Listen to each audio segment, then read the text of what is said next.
Hello guys, welcome to Curious Chemist. तो guys, जैसे आप सबको पता ही है कि CSIR नेट दिसंबर 2020 का पेपर होने वाला है। अगले 26 तारीख को होने वाला है। तो इसमें कुछ टॉपिक ऐसे रहते हैं जो आप 1-2 घंटे में रिवीजन करके उनको अच्छे से जान सकते हैं और अपने कॉन्सेप्ट क्लियर कर सकते हैं। तो इसी में एक छोटी सी वीडियो हम सॉलिड स्टेट के ऊपर बनाने जा रहे हैं, जिसमें आपको क्विक रिवीजन आप क्लियर कर सकते हैं अपने कॉन्सेप्ट। तो चलिए इसको शुरू करते हैं। देखिए, सॉलिड स्टेट में क्या है कि हम किसी भी सब्सटेंस को डिवाइड कर सकते हैं, जैसे इंटरमोलिकुलर फोर्स ऑफ अट्रैक्शन के बेस पे और थर्मल एनर्जी के बेस पे। इंटरमोलिकुलर फोर्स ऑफ अट्रैक्शन में जिसमें सबसे ज़्यादा होगा वो सॉलिड, और फिर जिसमें थोड़ा कम होगा लिक्विड, और जिसमें बहुत कम होगा उसको हम गैस कहेंगे। थर्मल एनर्जी आपको पता ही है कि गैस में सबसे ज़्यादा, लिक्विड में और फिर सॉलिड में होती है। क्रिस्टल लैटिस क्या होता है? आपका 3D arrangement of lattice point होता है, ठीक है। और लैटिस पॉइंट इसे कहेंगे द कंस्टिट्यूट पार्टिकल, जिसमें एटम और आयंस भी आते हैं, वो जनरेट द यूनिट सेल। जो क्या करते हैं, यूनिट सेल को जनरेट करते हैं, उसको हम क्या कहते हैं? लैटिस पॉइंट कहते हैं। अब यूनिट सेल देखिए आप, यूनिट सेल क्या है? The smallest part of the computer crystal unit which when repeated again and again in all the possible direction result in the formation of crystal lattice. जिसको unit cell क्या है कि आप इसको जितनी बार रिपीट करेंगे, ये क्या करेगा? आपका ये पूरा क्रिस्टल लैटिस को क्या कर देगा? फॉर्मेशन कर देगा पूरे क्रिस्टल लैटिस की। इंटरफेशियल एंगल क्या होता है? इंटरफेशियल एंगल देखिए आप, the angle between two adjacent faces. जो फेसेस हैं हमारे, जैसे क्यूब में आप देख सकते हैं 6 फेस होती हैं, तो उनके बीच का जो एंगल होगा उसको क्या कहते हैं? इंटरफेशियल एंगल कहते हैं, ठीक है। Law of consistency of interfacial angle. देखिए, ये कुछ नहीं है इसमें ज़्यादा, ये सिंपली ये बताता है कि साइज ऑफ यूनिट सेल पे क्या करता है? फेस का एंगल डिपेंड नहीं करता है। ये जैसे क्यूबिक क्रिस्टल के लिए 90 डिग्री है, तो उसमें साइज में कितने भी वो डिफरेंस आ जाए वो 90 डिग्री रहेगा। टाइप ऑफ यूनिट सेल, देखिए यह इंपॉर्टेंट हो जाता है थोड़ा। यूनिट सेल को क्या कर सकते हैं आप? जो लैटिस पॉइंट की लोकेशन देती है उनके बेसिस पे डिवाइड कर सकते हैं। पहला क्या आता है? प्रिमिटिव यूनिट सेल, और दूसरा आता है non primitive unit cell. Primitive unit cell क्या होता है? अगर लैटिस पॉइंट आपके कॉर्नर पे प्रेजेंट है, सिर्फ और सिर्फ कॉर्नर पे है, तो उसको क्या कहेंगे? प्रिमिटिव यूनिट सेल कहते हैं। अब नॉन प्रिमिटिव में क्या आ जाता है? कॉर्नर की जगह क्या हो सकता है? कहीं दूसरी जगह प्रेजेंट हो सकता है। तो इसको फर्दर डिवाइड किया गया है। जैसे नंबर 1 क्या है इसका? BCC है। BCC की फुल फॉर्म है body centred cubic unit cell. Lattice point क्या रहेंगे? इसके कॉर्नर पे प्रेजेंट रहेंगे और बॉडी सेंटर पे प्रेजेंट रहेंगे। इसमें आप देख सकते हैं यहाँ पे क्या है, इसमें एक तो कॉर्नर पे प्रेजेंट है और बॉडी सेंटर में प्रेजेंट, तो टोटल लैटिस कितना हो जाएगा? पॉइंट 8 तो कॉर्नर हो गए और एक बीच में हो गया, तो 9 हो गया, ठीक है। दूसरा आता है आपका face centred cubic unit cell. Face centre में आप देख सकते हैं 6 फेज हैं, तो 6 तो फेस पे हो गए और 8 क्या हो गए? इसमें क्या होता है FCC में? लैटिस पॉइंट एट कॉर्नर और एट एवरी फेज। तो इसमें 8 तो कॉर्नर पे हो गए और 6 फेज में हो गए, तो टोटल कितने हो गए? 14 लैटिस पॉइंट हो गए। एक तीसरा आता है आपके पास end centered cubic cell. End centered में क्या होता है? लैटिस पॉइंट 8 तो कॉर्नर पे हो गए और 2 आपके हो गए अपोजिट फेस पे, किन्हीं भी 2 अपोजिट फेस पे माने जाएंगे, तो टोटल हो गए यहाँ पे, ये हो गए 10 हो गए आपके। और आपके पास दूसरा आता है edge centred unit cell. Edge centred unit cell में क्या होता है? Lattice point at all corner plus all edge. तो 8 तो कॉर्नर के हो गए और 12 एज होती हैं, तो 12 उनके एज के हो गए, तो टोटल कितने हो गए आपके पास? 20 हो गए, ठीक। अब अगला आता है आपके पास classification on the basis of axial length. तो पहला क्लासिफिकेशन था basis of location of lattice point की लोकेशन के बेस पर। अब दूसरा क्लासिफिकेशन आता है कि एक्सियल लेंथ और बॉन्ड एंगल क्या के हिसाब से हम किस प्रकार इनको डिवाइड कर सकते हैं। तो देखिए, इसमें 7 टाइप्स क्रिस्टल सिस्टम बनता है, ये आपको पता ही होगा, जिसमें cubic, tetragonal, orthorhombic, monoclinic, triclinic, hexagonal और रोम्बोहेड्रल ये आपको मिलता है, ठीक है। उनमें एक्सियल लेंथ होती है और बॉन्ड एंगल भी होता है। तो इसकी सिंपल सी ट्रिक होती है आपके पास, क्यूट आवर मदर। इसमें क्या आ जाता है? C से क्यूबिक आ जाता है, फिर T से आपके पास टेट्राहेड्रल आ जाता है, और से ऑर्थोरोम्बिक, M से मोनोक्लिनिक, फिर ट्राइक्लिनिक, फिर हेक्सागोनल और फिर रोम्बोहेड्रल आ जाता है। एक्सियल लेंथ आपको क्या करना है? सिंपली पहले ABC इसमें क्या करना है आपको? सिंपली पहले ABC लिख लेना है। फिर आप क्या करेंगे? ट्रिक है इसकी, जैसे 0 1 2 2 2 1 0। इसका मतलब क्या? पहले में 0 है तो A B और C तीनों क्या हो गए? बराबर हो जाएंगे, ठीक है। 1 का मतलब है कि B किसी B के और C में क्या है? बराबर ही नहीं है। 2 का मतलब है कि दोनों में, फिर 2 फिर 2। तो इस हिसाब से अरेंज किया गया कि जिसमें आपको दिक्कत ना हो। सीधा आपको क्या करना है?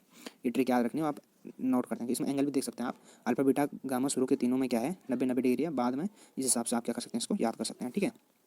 कोऑर्डिनेशन नंबर देखिए आप, कोऑर्डिनेशन नंबर कई बार क्या होता है, बच्चे कंफ्यूज हो जाते हैं इस पर। कोऑर्डिनेशन नंबर, कोऑर्डिनेशन केमिस्ट्री में अलग होता है और यहाँ पे क्या होता है? सॉलिड स्टेट में अलग होता है। कोऑर्डिनेशन केमिस्ट्री में क्या होता है? कोऑर्डिनेशन नंबर कि जो वहाँ पे डोनर एटम प्रेजेंट रहते हैं उसको हम कोऑर्डिनेशन नंबर में गिनते हैं। यहाँ पर सिंपली क्या है? जो nearest neighbour surrounding a particular lattice point, उसके आसपास जितने भी सराउंडिंग होंगे एटम, उनको क्या कहेंगे? उसका कोऑर्डिनेशन नंबर कहेंगे। जैसे क्यूबिक क्रिस्टल में क्या होता है? कोऑर्डिनेशन नंबर 6 होता है, ठीक है। Contribution of a lattice point, देखिए ये भी इंपॉर्टेंट टॉपिक आ जाता है। बॉडी सेंटर्ड क्या करेगा आपका? आप देख सकते हैं बॉडी सेंटर्ड, अगर कोई बॉडी सेंटर्ड है तो ये सिंपली क्या होता है? ये आपको पता ही होगा। ये अगर कोई बॉडी सेंटर्ड है, यहाँ पे बीच में प्रेजेंट है, तो ये क्या करेगा? कहीं पे भी सिर्फ एक जगह पे पार्टिसिपेशन कर सकता है। इसी तरह आपको जैसे पता है कि फेस सेंटर्ड है, तो फेस सेंटर्ड क्या करेगा? जैसे फेस सेंटर्ड हो गया कहीं पे भी, तो 6 फेजेस होती हैं, तो अगर ऊपर वाली फेज पे प्रेजेंट है एक पॉइंट, तो ये क्या कर सकता है? एक इस क्यूब में और एक दूसरे क्यूब में पार्टिसिपेट कर सकता है। तो इसलिए इसको क्या हो गया? हाफ कंट्रीब्यूशन इधर और हाफ उधर माना जाएगा, ठीक। उसी तरीके से क्या होता है? एस सेंटर क्या करेगा? 4 क्यूब को क्या कर सकता है? कंट्रीब्यूट कर सकता है, तो एक में उसका कंट्रीब्यूशन 1/4 हो गया। कॉर्नर वाला आपको पता है, कॉर्नर वाला 8 क्यूब में क्या कर सकता है? कंट्रीब्यूट कर सकता है, तो ये सिंपली क्या करेगा? एक में इसका कंट्रीब्यूशन 1/8 हो गया, ठीक। अब calculation of total number of lattice point per unit cell, Z Z simply हम क्या निकाल सकते हैं, total lattice point into contribution के हिसाब से आप निकाल सकते हैं। जैसे सिंपल क्यूबिक में क्या हो गया, 8 कॉर्नर पे होते हैं, ई का 1/8 होता है, तो टोटल लेटिस पॉइंट की लेटिस पॉइंट 1 आ गया। इसी तरीके से बीसीसी में देख सकते हैं, बीसीसी में कॉर्नर और बॉडी सेंटर पे होते हैं, तो इसका टोटल लेटिस ये आपका कंट्रीब्यूशन 2 आ गया। एफसीसी में आ गया, जैसे total number of lattice point 4 आ गया, एंड सेंटर में 2 आ गया, एज सेंटर में 4 आ गया। तो ये भी आपको क्या होना चाहिए, पता होना चाहिए। अब आता है डायमंड क्यूबिक लेटिस सेल। देखिए आपको स्ट्रक्चर इसका पता भी ना हो, लेकिन आपको इतना पता होना चाहिए कि number of lattice point per unit cell diamond में टोटल कितना आ जाता है, 8 आ जाता है। तो ये आपको पता होना चाहिए, ठीक। देखिए यहाँ पे इंपॉर्टेंट नोट है, द रेशियो ऑफ, ये इंपॉर्टेंट नोट आ जाता है, the ratio of number of particles A and B present per unit cell gives the formula of the compound formed between A and B. तो ये तो आपने पढ़ ही रखा होगा, ये 11-12 की बात है, तो ये आपको क्लियर होनी ही चाहिए, ठीक, ये आपको क्लियर होनी चाहिए। तो ये आपका आ जाता है आगे, ये फॉर्मूला आपने पहले भी निकाल रखे होंगे। तो यहाँ पे भी एक इंपॉर्टेंट टॉपिक है, coordinate system for unit cell. अब देखिए सबसे पहले आते हैं simple cubic cell. Simple cubic cell आपको पता ही है, इसमें 8 कॉर्नर पे रहते हैं, तो 8 इंटू 1/8, 1/8 एक कंट्रीब्यूशन होता है, तो 8 का क्या हो जाएगा, 1 हो जाएगा। ओरिजिन आप इसका देख सकते हैं, ये 0 0 हो गया। बीसीसी दूसरा आता है, BCC body centre cubic cell. इसमें क्या होता है, कॉर्नर पे होते हैं और एक बॉडी सेंटर बीच में होता है, तो उसका कंट्रीब्यूशन 1 हो गया, उसका 8 का 1/8 के हिसाब से 1 आ जाता है, तो टोटल हो जाता है 2। तो इसका ओरिजिन क्या हो जाएगा, इसमें आपका अब देख सकते हैं आप, FCC face centred cubic cell. Face centred cubic cell में क्या है, ये जैसे कॉर्नर पे होते हैं, फेस पे होते हैं, तो ये इसका सिंपली क्या है, 2D अरेंजमेंट है, तो इसको 1D अरेंजमेंट है, तो इसको आप याद कर सकते हैं और नहीं भी कर सकते हैं, वो आपके उतना इसका वो रहता नहीं है एग्जाम में। 2D रिप्रेजेंटेशन एक बार आपको देखना चाहिए 3D यूनिट सेल का। तो एससीसी के लिए जैसे ये 0101 ये आपने पढ़ा होगा यहाँ से, बीसीसी के लिए आप देख सकते हैं, एफसीसी के लिए, और ये आप देख सकते हैं, ठीक है। अब आते हैं प्रॉपर्टी ऑफ क्यूब। ये डीसीसी आप डायमंड क्यूबिक सेल है, आप इसमें कंफ्यूज ना होना। प्रॉपर्टी ऑफ अ क्यूब क्या है, property of a cube simply आपको पता है, क्यूब होता है जिसमें, जिसकी प्रॉपर्टी आपको मालूम है, उसका एरिया कितना होता है, ये क्यूब, और बॉडी डायग्राम निकालनी आनी चाहिए। तो सिंपली आपको क्या करता है, आगे इसकी जो क्वेश्चन आते हैं न्यूमेरिकल, इस पर आपको बहुत हेल्प करता है। तो आपको इसका एक तो बॉडी डायगोनल पता होना चाहिए, A√3, और आपको ये पता होना चाहिए कि जो ऑल फेस डायगोनल आती है इसकी, वो A√2 होती है, और जो बॉडी डायगोनल आती है वो A√3 होती है। Relationship between D A and R. हाँ, तो डी को क्या कर सकते हैं आप, नियरेस्ट नेबरिंग डिस्टेंस बोल सकते हैं, इंटर आयनिक डिस्टेंस बोल सकते हैं, डिस्टेंस ऑफ क्लोजेस्ट अप्रोच, और nearest atom to atom content. देखिए इतने लिखने का मतलब ये है कि एग्जाम में आपको कुछ भी पूछ सकता है, तो आपको कंफ्यूज नहीं होना, आपको पता होना चाहिए कि डी की बात कर रहा है। आर रेडियस है, आर तो सिंपल रेडियस होती है, ए के भी देखिए, length of unit cell, cell constant, cell parameter, lattice constant और लेटिस पैरामीटर, कितने नाम होते हैं डी और ए के, तो ये आपको सब इनका आइडिया होना चाहिए। एससीसी में देखिए, एससीसी में क्या होता है, सिंपल क्यूबिक सेल है, तो इसमें जो ये दो एटम है इनके बीच का सिंपली क्या होगी, यहाँ से रेडियस हो जाएगी, यहाँ से ये क्या हो जाएगी, इनकी रेडियस हो जाएगी इतनी। तो रेडियस क्या होती है, अगर इसकी वो पूरी ए है, लेंथ है क्यूब की, तो वो क्या कर रही है, दो सर्कल के रेडियस में डिवाइड हो रही है, तो सिंपली यहाँ से क्या आ जाएगा, आर क्या आ जाएगा, A/2 आ जाएगा, क्योंकि ए इधर आधा, जो A/2 है वो एक एटम की रेडियस है और एक इसकी रेडियस है, तो A/2 आ जाएगा, ठीक है। और ए और डी आपको पता ही है, डायमीटर निकालना होगा आपको, तो आप वो निकाल सकते हैं, ठीक। बीसीसी में देखिए आप, बीसीसी में एक बॉडी सेंटर कॉर्नर वाले को, ये पूरी एक डायगोनल आ जाएगी। तो डायगोनल मैंने पहले बोला था आपको, क्योंकि प्रॉपर्टी में आपको फेस डायगोनल A/√2, और जो बॉडी डायगोनल होती है A√3 होती है। तो यहाँ से देख सकते हैं आप, ये √3 आ गई, और जो ए की वैल्यू आ गई यहाँ से वो आ गई 4R/√3, ठीक। फेस का क्या है कि जो जैसे फेस क्यूबिक क्रिस्टल है, जो यहाँ पे √2 है इक्वल टू 4R, और A इक्वल टू 4R/√2। तो ये इतना टफ है नहीं, ये सिंपली आपका फेज में क्या है कि ऊपर वो सिंपली फेज डायगोनल आ जाएगी। पीसीसी में क्या आपका बॉडी डायगोनल आती है, और एफसीसी में फेज डायगोनल आती है, तो ये आपको सिंपली पता होना चाहिए। अब आती है पैकिंग फ्रैक्शन।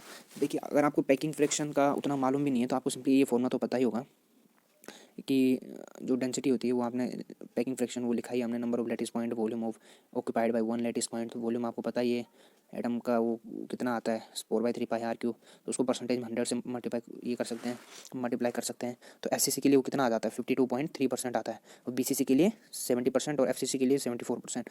तो ये आपको सिंपली याद करनी चाहिए, इसमें ज़्यादा कोई वो है नहीं, इतनी मैथ स्टाफ भी नहीं है। और हो सकता है यहाँ पे सीसीपी, एचसीसी और एचसीपी और एफसीसी के लिए क्या आता है, 74% आता है। तो यहाँ पे एफसीसी, एचसीपी, एचसीपी और एफसीसी के लिए 74%, बीसीसी के लिए 70%, और एससीसी के लिए आपका 52.3%, ठीक। ये पैकिंग आपको पता ही होगी, ये पैकिंग अरेंजमेंट ए टाइप, ए टाइप, तो ये आपको पता ही होगा किस टाइप की अरेंजमेंट होती है। सिंपली इसमें कोई इतना है नहीं। डेंसिटी की बात करते हैं, डेंसिटी को रो से वो डिफाइन करते हैं। तो डेंसिटी क्या होती है, mass of unit cell divided by volume of unit cell. तो मास का होता है number of total lattice point into mass of 1 lattice point, तो ये आपका टोटल लेटिस पॉइंट है। तो इसको Z × M डिवाइडेड A³ लिख सकते हैं। तो जैसे आपको पता ही है, अगर आपको मोलर मास में दिया गया है तो आप क्या करेंगे, उसको Na से डिवाइड करेंगे। अगर नहीं तो Na को आप छोड़ देंगे, आप सिंपली क्या करेंगे Z into M by A cube करेंगे। अगर वो मोलर मास की बात कर रहा है तो तब आप क्या करेंगे, Na एवोगाड्रो नंबर से क्या करेंगे, उसको मल्टीप्लाई करेंगे डिवाइड में, ठीक है। तो फॉर्मूला क्या आ जाएगा फिर, Z into M divided by A cube into Na आ जाएगा, ठीक है। ये वाला फॉर्मूला आ जाएगा। अगर आपको मोलर मास में नहीं पूछे तो आप उसको रहने देंगे, ठीक है। आगे आता है स्ट्रक्चर ऑफ आयनिक सेल। देखिए इसमें आपको सिंपली क्या करना है, आपको एक तो इनकी वर्ड्स होती हैं जो उनके बारे में पता होना चाहिए कि ऑक्टाहेड्रल वॉइड्स और टेट्राहेड्रल वॉइड्स के बारे में। तो इसमें से कुछ स्ट्रक्चर हैं जो आप सिंपली याद कर सकते हैं, जैसे NaCl का है कि कैटायन जो Na प्लस है वो ऑक्टाहेड्रल वॉइड्स में रहता है, Cl माइनस है वो FCC लैटिस में रहता है। तो ये आपको इतना इसमें टेंशन लेने की जरूरत नहीं है, आपको सिंपली याद होनी चाहिए। Total ions per unit cell वो पता होने चाहिए आपको, 4Na और 4Cl तो टोटल 8 हो जाएंगे। फॉर्मूला यूनिट जो सिंपली है कि वो वही 4Na प्लस 4 वाला, वो टोटल फॉर्मूला यूनिट भी 4 ही आ जाएगी, ठीक है। कोऑर्डिनेशन नंबर तो आपको पता है, ये क्यूबिक सिंपल है तो वो 6 होता है उसका कोऑर्डिनेशन नंबर, तो यहाँ पे भी क्या आ जाएगा, 6 आ जाएगा। सिंपली दूसरा है जैसे कैल्शियम कार्बाइड है, तो यहाँ पे आप देख सकते हैं कैल्शियम कार्बाइड में क्या है, structure is exactly same as NaCl। तो इसमें भी क्या हो जाएगा, कैटायन आपका ऑक्टाहेड्रल वॉइड्स में आ जाएगा और एनायन क्या आ जाएगा, FCC लैटिस में आ जाएगा। CSCl है, CSCl देखिए आप, ये बॉडी सेंटर्ड है, Cl माइनस कॉर्नर में है, तो बॉडी सेंटर्ड के लिए क्या होता है, कॉर्नर कवर एक बॉडी सेंटर का टोटल होता है 2 आता है, उसमें आपको पता ही होगा, पहले हमने देख लिया है। कोऑर्डिनेशन नंबर इसमें फिर 8 आ जाएगा उस हिसाब से, तो ठीक है। इसमें भी ज़्यादा कुछ है नहीं वो। फ्लोराइड स्ट्रक्चर थोड़ा आपको याद करने पड़ेंगे। फ्लोराइड स्ट्रक्चर में जैसे CF2 हो गया, SRF2 हो गया, BAF2 हो गया, इनमें कैटायन क्या रहता है, FCC में रहता है, और एनायन जो होगा वो आपका टेट्राहेड्रल वॉइड्स में रहता है। इससे पहले जो हमने देखे स्ट्रक्चर NaCl का, उसमें क्या था, कैटायन क्या था, ऑक्टाहेड्रल वॉइड्स में था, और जो आपका एनायन था वो FCC लैटिस में था, आप देख सकते हैं यहाँ पे। और यहाँ पे क्या था, CF2 और SRF2 BAF2 में क्या है, कैटायन FCC में है और एनायन टेट्राहेड्रल वॉइड्स में है, ठीक है। तो ये फ्लोराइड स्ट्रक्चर हो गया। दूसरा एंटी फ्लोराइड, देखिए एंटी फ्लोराइड, फ्लोराइड नाम से पता चलता है एंटी फ्लोराइड, तो फ्लोराइड का उल्टा हो जाएगा। यहाँ पे कैटायन क्या हो जाएगा, टेट्राहेड्रल वॉइड्स में, और एनायन क्या आ जाएगा, FCC में आ जाएगा, ठीक। अगर आपको स्ट्रक्चर पता भी नहीं है तो आपको सिंपली इतना आइडिया होना चाहिए कि टेट्राहेड्रल वॉइड्स में और ऑक्टाहेड्रल वॉइड्स में कौन कौन से कैटायन और एनायन किस किस में रह रहे हैं, ठीक। स्फेराइड और ब्लेंडे स्ट्रक्चर, जिससे ZNS हो गया, इस तो कैटायन क्या है, Zn2 प्लस है, ये हाफ ऑफ टेट्राहेड्रल में रहता है, एनायन क्या है, S2 माइनस, तो ये क्या करता है, FCC में रहता है। तो यहाँ पे एक सिंपली ये चार्ट आप देख सकते हैं, ये आपको काफ़ी हेल्प करेगा। फ्लोराइड, एंटी फ्लोराइड और ब्लेंडेड स्ट्रक्चर। अब फ्लोराइड में क्या होता है, कैटायन क्या FCC में रहता है, इसमें कैटायन क्या है, टेट्राहेड्रल में रहता है, इसमें कैटायन हाफ ऑफ टेट्राहेड्रल में रहता है, इसमें एनायन टेट्राहेड्रल में, इसमें एनायन FCC में आ जाएगा, इसमें एनायन FCC में आ जाएगा। तो ये सिंपली यहाँ पे चार्ट है, आप इसको याद कर सकते हैं, ठीक है। तो वही आपको आगे मिलेगा। अब ZNS क्या करता है, 2 फॉर्म में एग्जिट करता है, एक ब्लेंडे होती है, एक क्या होती है, वोटाजाइट होती है। ब्लेंडे में क्या आपका cation half of tetrahedral voids में रहता है, यहाँ पे आप देख सकते हैं। और वोटाजाइट में कैटायन क्या रहता है, हाफ ऑफ टेट्राहेड्रल वॉइड्स में रहता है। लेकिन एनायन में दिक्कत आ जाती है। एनायन में क्या होता है, आपका ब्लेंडे स्ट्रक्चर है अगर, तो वो FCC और CCP में मिलेगा, और एनायन है तो SCP में मिलेगा। और लेटेस्ट पॉइंट आपको पता है, इसमें 4 होता है, इसमें 6 हो जाएगा। ऑक्टाहेड्रल वॉइड्स इसमें 4 है तो इसमें 6 हो जाएंगे। वोटाजाइट और ब्लेंडे में यहाँ पे आप डिफरेंस देख सकते हैं। टेट्राहेड्रल वॉइड्स कितनी हो जाएंगी, 2 इंटू 4 है तो 8 हो जाएंगी, और यहाँ पे टेट्राहेड्रल वॉइड्स क्या हो जाएंगी, 2 इंटू 6 12 हो जाएगी, ठीक। ये सिंपली हो गया आपका। दूसरा आता है आपका ये स्ट्रक्चर, परवोस्काइट स्ट्रक्चर। एग्जांपल जैसे CaTiO3 है, तो यहाँ पे आप इसमें डायग्राम में देख सकते हैं, जो ये बड़ा वाला है, जो ये आप रेड कलर से दिख रहा है आपको, ये Ca2 प्लस का है। ये जो छोटे वाले रेड कलर हैं जो डॉट से दिख रहे हैं वो O2 माइनस के हैं, और जो ब्लू कलर से वो डॉट दिख रहे हैं आपको क्या है, Ti2 प्लस का है। तो इसमें Ca2 प्लस क्या है आपको, O2 माइनस तो H सेंटर पर दिख रहा है, ठीक है, और Ca2 प्लस क्या दिख रहा है आपको, बॉडी सेंटर में एक ही दिख रहा है, और जो आपके ब्लू कलर से Ti2 प्लस है वो क्या कॉर्नर पे आपको दिख रहा है। तो इस हिसाब से इसमें ये आपको पता होना चाहिए कि कोऑर्डिनेशन नंबर Ca2 प्लस का जो बॉडी सेंटर में आ रहा है वो कितना हो जाएगा, आपका 12 हो जाएगा, और Ti4 प्लस का जो कॉर्नर में वो 6 उनका कोऑर्डिनेशन नंबर हो जाएगा, और O2 माइनस का 2 हो जाएगा, ठीक है। अब आते हैं आगे, लॉ ऑफ रेशनल इंडाइसिस, ठीक। देखिए रेशनल इंडाइसिस में आपको सिंपली कुछ नहीं, इंटरसेप्ट के बारे में आपने पढ़ाई होगा, तो सिंपली हम आगे चलते हैं सीधे मिलर इंडाइसिस के बारे में देखते हैं। देखिए आपको मिलर इंडाइसिस में क्या है, it represent direction of the plan. कई बार क्या आ जाते हैं, स्टेटमेंट वाले क्वेश्चन आ जाते हैं, तो स्टेटमेंट वाले क्वेश्चन के लिए आपको थोड़ी बहुत थ्योरी पता होनी चाहिए। It represent direction of plane. Miller indices of a plane are always integer never fraction और इनफिनाइट। ये हमेशा क्या होगा, इंटीजर ही होगा, ये फ्रैक्शन में और इनफिनाइट हो ही नहीं सकता, ठीक है। यहाँ पे क्या पूछा आपको, Miller indices of a plane are proportional to the reciprocal of intercept of the plane on the 3 crystallographic axis XYZ के क्या होता है आपका रेसिप्रोकल होता है, तो आपको आगे पता चलेगा जैसे आप न्यूमेरिकल करेंगे। इन Miller indices calculation origin is never taken on the plan. Miller indices में क्या करते हैं हम, कैलकुलेशन करते हैं जब उनकी, तो origin is never taken on, तो ओरिजिन को प्लान में नहीं लेते हैं, ठीक है। ये तो आपको पता ही होगा। Intercept can be negative, positive, infinitive, fractional, integer, but never can be zero. Intercept क्या हो सकता है आपकी, नेगेटिव हो सकती है। देखिए आपको मिलर इंडाइसिस तो क्या हो सकती है, यहाँ पे साफ साफ लिखा है कि मिलर इंडाइसिस, ये ऊपर वाला पॉइंट है जो इसमें लिखा है कि Miller indices of a plane are always integer, never fractional और इन्फिनाइट। लेकिन यहाँ पे इंटरसेप्ट की बात कर रहा है। इंटरसेप्ट क्या होती है, मिला इंडाइसिस के रेसिप्रोकल होती है। तो इसलिए ये बोल रहा है कि जो नेगेटिव हो सकती है ये पॉजिटिव हो सकती है, इन्फिनाइट हो सकती है। इन्फिनाइट का रेसिप्रोकल जीरो हो जाएगा, वो तो यहाँ पे ऊपर लिखा है कि वो जीरो हो सकती है, ठीक है। बट ये जीरो नहीं हो सकती, क्योंकि ये जीरो क्यों नहीं हो सकती, अगर हम इसका रेसिप्रोकल करेंगे वो इन्फिनाइट आ जाएगा, तो इसलिए वो जीरो नहीं हो सकती। Method to calculate Miller indices, वो सिंपली आपको दे रखा होगा, इंटरसेप्ट दे रखा, तो आपको रेसिप्रोकल करना है, फिर आपको एलसीएम लेके दोनों में से वो करेंगे, आप तीनों में डिवाइड करेंगे तो आपको मिलर इंडाइसिस मिल जाएंगे। ये आप देख सकते हैं इंटरसेप्ट हमें 1 2 3 दे रखी है, इसमें आप देख सकते हैं 1 2 3 इंटरसेप्ट है, उनका रेसिप्रोकल 1/1 1/2 1/3 आ जाएगा, तो एलसीएम लेंगे तो 6 आ जाएगा, तो तीनों को ऊपर क्या करेंगे 6 से मल्टीप्लाई करने पे आपको टोटल मिला इंडाइसिस मिल जाएंगे, इसमें कोई दिक्कत वाली बात नहीं है, ठीक है। ये आता है आपका फाइंड द मिला indices of the following shaded plan. देखिए सिंपली आपको इसके सामने अपोजिट क्या करना है, आपको XYZ प्लान मानना है, उस हिसाब से आप देखेंगे कि जिस डायरेक्शन में ये है उसके लिए 1 लिखेंगे और जिसमें नहीं है उसके लिए 0। तो आप देख सकते हैं जिस XYZ में क्या है, आपको बाई चांस इंटरसेप्ट ये रखें इन्फिनिटी 1 इन्फिनिटी, रेसिप्रोकल निकालेंगे 1/∞ 0 1/1 0, तो ये y के डायरेक्शन में क्या 1 आ गया, तो y के डायरेक्शन में एक प्लान बन जाएगा, ठीक है। y के डायरेक्शन में शेडेड प्लान आ जाएगा, तो यही होता है, इसमें ज़्यादा कुछ है नहीं। तो ये सारे उसी के एग्जांपल हैं। अब आता है आपका angle between two plan using the Miller indices, ये आपका इंपॉर्टेंट आ जाता है, ठीक है। आप क्या करेंगे इसमें, फॉर प्लान जैसे हमें HKL आपके क्या दे रखे हैं, इंटरसेप्ट दे रखी है, और प्लान 2 के लिए H2 K2 L2 दे रखी है, तो कोस थीटा क्या आ जाता है, सिंपली कोस थीटा आ जाता है आपका, ये इंपॉर्टेंट आ जाता है, तो ये आप थोड़ा फॉर्मूला याद कर देना, H1 H2 plus K1 K2 plus L1 L2 divided by H1 square plus K1 square plus L1 square फिर H2 square plus K2 square into L2 square, ठीक। तो ये आपका क्या आ जाता है, एंगल आ जाता है। इंटरप्लानर डिस्टेंस क्या आती है, डी होती है, जो perpendicular distance between any two adjacent plane represent by Miller indices is called interplanar distance, और इंटरसेप्ट स्पेसिंग भी बोल सकते हैं इसको, इंटरप्लानर स्पेसिंग। और the length of two perpendicular drawn from the origin on the unit plane, जो origin से unit plane पे जो परपेंडिकुलर डिस्टेंस होगी उसी को इंटरप्लानर डिस्टेंस कहा जाता है।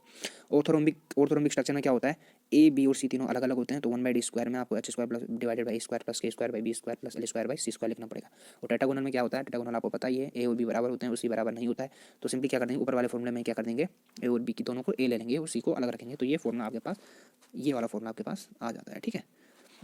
सिंपली आगे क्या होता है, क्यूबिक वाले में ओ बी सी तीनों बराबर होते हैं, ए बी सी, तो 1/d square equal to H square plus K square plus L square divide by तीनों ए हो जाएंगे, तो ए स्क्वायर कॉमन आ गया यहाँ से, ठीक है। तो यहाँ से आपको डी की वैल्यू मिल जाएगी, डी की वैल्यू क्या मिल जाएगी आपको, ये वाली डी की वैल्यू हो जाएगी, ठीक है। तो a square root of a square divided by H square plus K square plus L square, तो ए बाई, इसको आप a by H square plus K square plus L square भी लिख सकते हैं, ठीक, इसमें कोई दिक्कत नहीं है।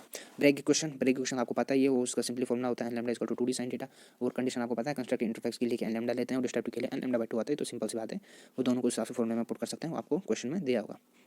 तो यहाँ पे एक इंपॉर्टेंट बात है कि अगर आपको क्वेश्चन में नहीं दे रखा है तो साफ आप क्या करेंगे, n इक्वल टू 1 लेंगे कि ले ले, आपको इसमें कोई दिक्कत नहीं होनी चाहिए। सिलेक्शन रूल क्या होता है, सिलेक्शन रूल आप देख सकते हैं, लेटिस SCC BCC और FCC के लिए रूल क्या होता है, SCC कब होगा, एनी वैल्यू HKL की कोई भी वैल्यू होगा SCC में वो हमेशा क्या करेगा, अलाउड होगा, ठीक है, अलाउड रिफ्लेक्शन होगा। BCC में क्या होता है, HK और L जो आपके इंटरसेप्ट हैं तीनों को जोड़ के इवन नंबर आना चाहिए, ठीक है, तो ये वाला इंपॉर्टेंट पॉइंट हो जाता है, इवन होना चाहिए। SCC तो खैर सबके लिए अलाउड होगा, BCC में इवन होना चाहिए, और FCC के लिए क्या होना चाहिए, HKL when all are either odd और इवन, या तो तीनों इवन होने चाहिए या तीनों ओड होने चाहिए। तो जैसे यहाँ पे आप देख सकते हैं ये नंबर है 100 110 123 111 200, इसमें SCC तो सबके लिए अलाउड है। BCC में देख सकते हैं आप, इसमें 1 आ रहा है, इसका जो सम है वो 2 आ रहा है, तो इसमें अलाउड हो गया। इसमें कितना आ जाएगा, 3 तो 5 1 तो ये भी अलाउड हो जाएगा। इसमें 3 आ रहा है तो ये ओड हो गया, इसमें नहीं होगा, तो इसमें 2 है तो ये भी अलाउड हो जाएगा BCC के लिए। FCC के लिए क्या होना चाहिए, या तो तीनों क्या होने चाहिए, ओड होने चाहिए, या तीनों इवन होने चाहिए, ठीक है। तो यहाँ पे आप देख सकते हैं तीनों ओड है 1 1 1, तो ये इसमें हो जाएगा, और ये क्या है 0 के आप याद रखना, 0 इवन नंबर है, ठीक है, तो इसमें 2 0 0 है, तो इसलिए ये अलाउड हो गया। अब आगे आते हैं आपके पास, यहाँ से टी का फॉर्मूला आपको ऊपर से मिल गया, तो आप उसको 2d sin थीटा इस फॉर्मूले में भी रख सकते हैं आप इसको simply, N lambda equal to 2d वाले में डी की वैल्यू निकाल के आप लैम्डा या किसी की वैल्यू आपको पूछे तो आप निकाल सकते हैं, ठीक। अब स्ट्रक्चर फैक्टर का एक फॉर्मूला होता है, स्ट्रक्चर फैक्टर आता है आपके पास, कई बार आपको एग्जाम में स्ट्रक्चर फैक्टर पूछ लेता है, तो इसका फॉर्मूला आपको सिंपली ये पता होना चाहिए, स्ट्रक्चर फैक्टर का फॉर्मूला क्या होता है। तो ये आप देख सकते हैं E1 + e⁻²i², तो वैसे फॉर्मूला तो ये होता है आपके पास, sigma e⁻² xjh + yjk + zjl। तो इसमें आपको HKL की वैल्यू पुट करके XYZ की वैल्यू आपको दे रखी होगी, तो वो क्या करेंगे आप पुट करेंगे, तो ये आपके पास आ जाएगा, ठीक। अब आगे आते हैं आपके पास क्रिस्टल डिफेक्ट। क्रिस्टल डिफेक्ट क्या होता है? At absolute zero temperature perfect order rearrangement होता है। जैसे जैसे टेम्परेचर करते हैं तो आप डेविएशन में अरेंजमेंट आ जाता है, तो वो सिंपली डिफेक्ट कहते हैं इसको। स्टोइकियोमेट्रिक डिफेक्ट होता है ratio of cation and ion will remain same, लेकिन इसमें 2 टाइप का आ जाता है, फ्रेंकल आता है, शॉर्ट की डिफेक्ट आता है, ये सब आपने पढ़ रखा है पहले।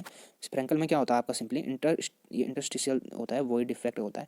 यहाँ पे क्या आता है, जो इंटरस्टिशियल में क्या होता है, जो कैटायन होता है आपका वो इंटरस्टिशियल में अरेंजमेंट में रहता है, जबकि इसमें क्या हो जाता है, टोटल वैकेंसी आ जाती है। ठीक है, ये आप इसको पढ़ सकते हैं। न्यूट्रल क्रिस्टल होता है, डेंसिटी रिमेन सेम रहती है।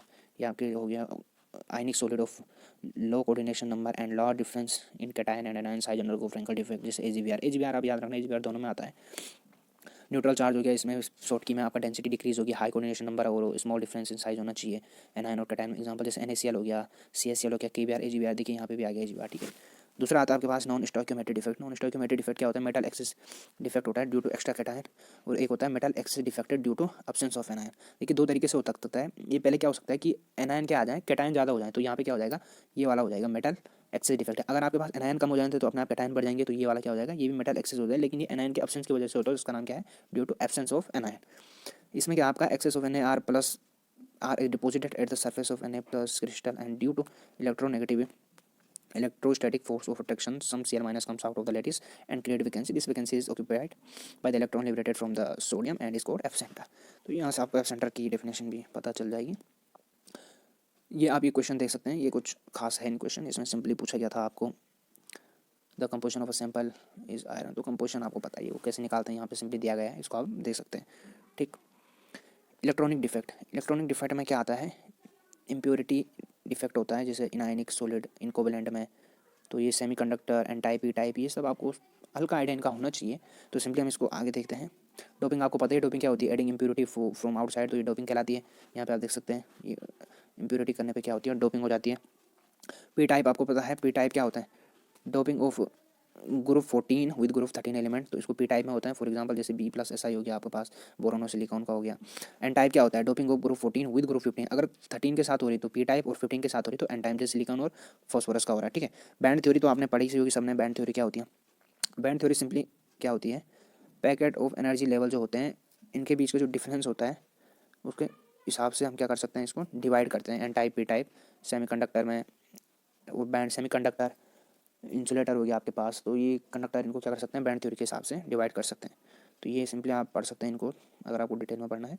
बैंड नोटेशन आप देख सकते हैं, इंसुलेटर में क्या होता है, लार्ज, इसमें क्या होता है, इंसुलेटर में लार्ज इन्फिनाइट गैप होता है। और मेटल में क्या होता है, मेटल में आप देख सकते हैं कंडक्शन बैंड और वैलेंस बैंड क्या होते हैं, बहुत नज़दीक होते हैं, इनके बीच में डिफरेंस काफ़ी कम होता है, जिससे इलेक्ट्रॉन क्या कर सकते हैं, इलेक्ट्रॉन एक्सचेंज हो सकते हैं, और क्या हो सिंपली इलेक्ट्रिसिटी इसमें क्या हो सकती है, प्रोवाइड हो सकती है। ठीक है, आप सेमीकंडक्टर दे सकते हैं। सेमीकंडक्टर में आपको intrinsic semiconductor, increase with increase in temperature, इसमें कंडक्टेंस क्या होता है, increase in temperature, electron jump करके क्या होता है, यहाँ पे ऊपर चले जाते हैं, तो सिंपली क्या होता है, इस वजह से इसमें कंडक्शन ज़्यादा होता है।